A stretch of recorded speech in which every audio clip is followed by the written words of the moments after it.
Hey, salut à tous, c'est Baptiste de MGK Photographie. On se retrouve aujourd'hui pour quelque chose d'un peu particulier, puisque ce soir je vais aller couvrir en photo un gala de boxe. C'est le club local de mon quartier qui organise ça. J'ai vu les affiches et je me suis porté volontaire pour couvrir un peu l'événement en photo,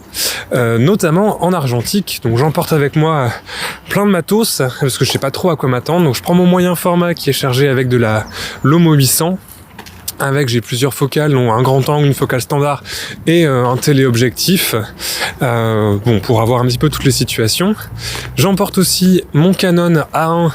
avec également plusieurs focales, un 50, un 85, un 135, et je l'ai chargé avec ma pellicule noir et blanc préférée en ce moment, qui est la Kodak P3200, dont on va parler un peu dans cette vidéo parce que c'est devenu mon film préféré pour tout ce qui est shooting d'intérieur en noir et blanc et pour tous les endroits, tous les moments où je sais pas trop dans quelles conditions lumineuses je vais me retrouver, parce que c'est un film qui a l'avantage de pouvoir être poussé jusqu'à 3200 voire 6400 ISO assez facilement, ou au contraire retenu à 1600 ou 800 ISO voire 400 ISO. Donc c'est vraiment un film qui est très très versatile, qui est un peu cher mais qui est très utile quand on sait pas dans quoi on va s'embarquer. C'est un peu le cas pour moi aujourd'hui. Donc voilà, on se retrouve quand on sera à la salle qui accueille l'événement pour faire le point sur un peu comment on va couvrir tout ça.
Et voilà, on se retrouve quelques jours plus tard. J'ai récupéré les différentes photos de la journée, donc en 35 mm avec le Canon A1 et en 120 avec le M645 et la Lomo 800. Au départ, j'avais prévu de filmer pendant l'événement pour te raconter tout ça un petit peu en live, mais il y avait tellement de bruit et d'animation que c'était impossible de faire une vidéo qui aurait eu du sens. C'est pas grave, on va faire une petite review a posteriori des images et des difficultés que j'ai rencontrées pendant cette soirée. Tout d'abord, les objectifs que je m'étais fixés avant de partir. De mon côté, j'avais jamais fait de photographie de sport, que ce soit en numérique ou en argentique, et j'avais jamais assisté à un gala de boxe. Donc c'était tout nouveau de manière générale pour moi dans ma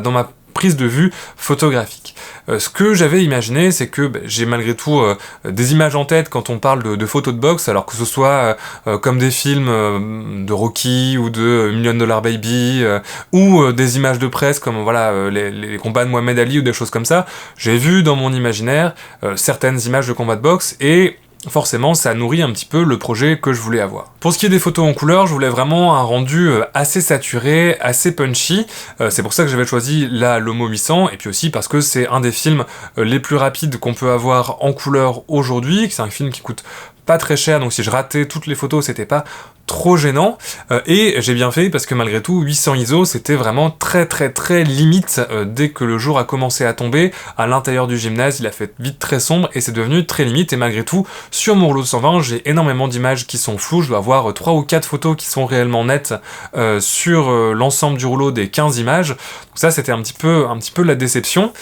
Fort heureusement avec moi j'avais pris mon appareil photo numérique qui peut forcément monter beaucoup plus en ISO, et j'ai fait finalement la plupart des images colorées dont je suis content, c'est des images que j'ai fait avec mon appareil photo numérique et un 35 mm. J'avais choisi cette focale justement parce que je voulais avoir des images un petit peu différentes, des plans un petit peu plus larges qui laissaient respirer l'action et pas simplement des gros plans des boxeurs en mode photo de sport plus journalistique. Je voulais essayer d'avoir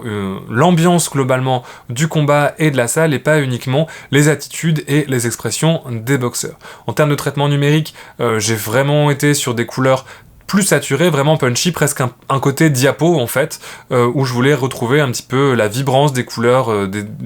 premières photographies couleurs à la diapositive des années 70, etc. Et je suis plutôt content de ce que j'ai réussi à faire. Mais si t'es spectateur régulier de cette chaîne, je sais ce qui va t'intéresser, c'est les photos que j'ai fait à l'argentique, et les photos dont je suis le plus content, c'est celles que j'ai faites avec la Kodak P3200 T-Max, dont on va parler un petit peu, pour comprendre pourquoi j'avais choisi cette pellicule au départ. Alors la Pmax 3200 c'est une pellicule de Kodak qui est mon film noir et blanc préféré pour tout ce qui est shooting en basse lumière. C'est un film qui est hyper intéressant parce que il peut être très facilement poussé à 3200 ISO. Alors c'est pour ça qu'il y a le P. Le P ça veut dire push 3200, ça veut dire que c'est 3200 ISO, c'est pas sa sensibilité nominale c'est 800 ISO, mais l'émulsion a été travaillée pour être optimisée pour le traitement poussé. Alors si tu sais pas ce que c'est que le traitement poussé, ça tombe bien, j'ai fait une vidéo sur le sujet, je te mets le lien là ici en haut, et puis je vais attendre 2 minutes que tu aies le temps d'aller la regarder, et puis on se retrouve ici quand tu es au point sur le concept de développement poussé. Pour cet événement, j'ai donc travaillé à 3200 ISO, j'ai développé la pellicule dans l'Idéon stock pendant une vingtaine de minutes. C'est le problème des développements poussés des révélateurs standards, c'est que ça prend du temps à développer, et ça m'a permis de travailler à des vitesses suffisantes à la fois pour éviter le flou de bouger avec mon appareil photo, et puis pour figer les actions des boxeurs sur le terrain. Également, j'ai choisi cette pellicule pour son look un peu particulier, puisque comme c'est une pellicule qui est faite pour le traitement poussé, elle va présenter un contraste assez fort et un grain très marqué, surtout à 3200, 6400 ISO, dès qu'on va la pousser, on va faire venir beaucoup de grains. Ce qui m'intéressait dans ce travail sur le gala de boxe, c'était vraiment d'avoir des images avec un côté vraiment très vintage, qui rappelait un petit peu les photos de boxe des grands combats dans les années 70-80, et je pensais que vraiment ce film noir et blanc pouvait apporter cette dynamique-là et cette esthétique-là, et je trouve que c'est plutôt réussi lorsque on voit les images. Pour terminer, j'aimerais évoquer les difficultés qui sont posées à moi pendant cet exercice. La première étant bien entendu le manque de lumière, c'est toujours difficile, notamment en argentique quand on n'a pas beaucoup de lumière, et en couleur c'est très vite posé problème, parce qu'à 800 ISO, j'ai été extrêmement limité, et ça a rendu pas mal de photos floues. Alors j'aurais pu bien évidemment travailler avec un flash, mais j'aurais été le seul photographe à avoir un flash, et je pense que ça aurait peut-être dérangé au niveau des combats et de l'action. Comme j'étais tout au pied du ring, le flash aurait vraiment été tout proche, et je suis pas sûr que ça serait bien passé par rapport aux organisateurs, et j'avais pas tellement envie de fâcher des gens qui gèrent un club de boxe. Deuxième difficulté, c'est la rapidité des actions, parce qu'en plus du manque de lumière, on est face à des actions qui sont vraiment très rapides et très intenses. Alors ça pose deux problèmes, déjà pour figer le mouvement des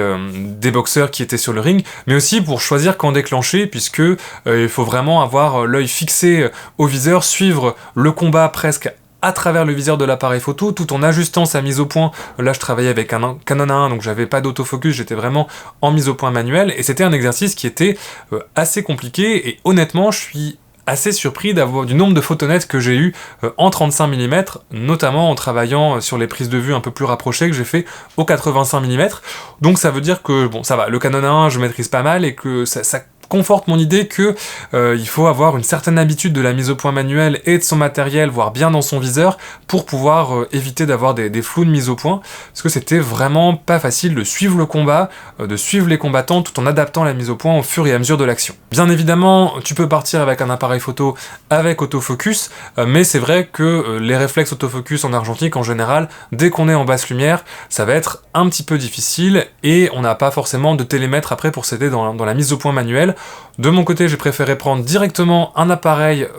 à mise au point manuelle avec lequel j'étais sûr de pouvoir gérer plus facilement cette mise au point, même dans des conditions de basse lumière, plutôt que de galérer avec un autofocus qui aurait eu forcément des ratés à cause du manque de lumière. En tous les cas, je suis vraiment très content des photos que j'ai réussi à faire, notamment les photos que j'ai fait avec le Canon 1 et la Kodak 3200. C'était vraiment un exercice tout nouveau pour moi et je suis vraiment content d'avoir pris ce risque et d'avoir testé quelque chose de nouveau. C'était vraiment l'occasion, voilà, j'ai vu les affiches quelques jours avant et j'ai tenté le coup et franchement, je suis vraiment pas déçu, ça fait vraiment des photos qui sortent un petit peu de ma pratique habituelle et qui ont, je trouve, un look assez différent même des photos de sport qu'on peut trouver. C'est toujours intéressant de se mettre dans un événement comme ça, où on va voir des gens qui vont faire des photographies avec du matériel moderne, numérique, et qui vont avoir une prise de vue très classique, et de prendre justement ce contre-pied, et de partir dans une idée plus esthétique et artistique, moins reportage, et d'utiliser du matériel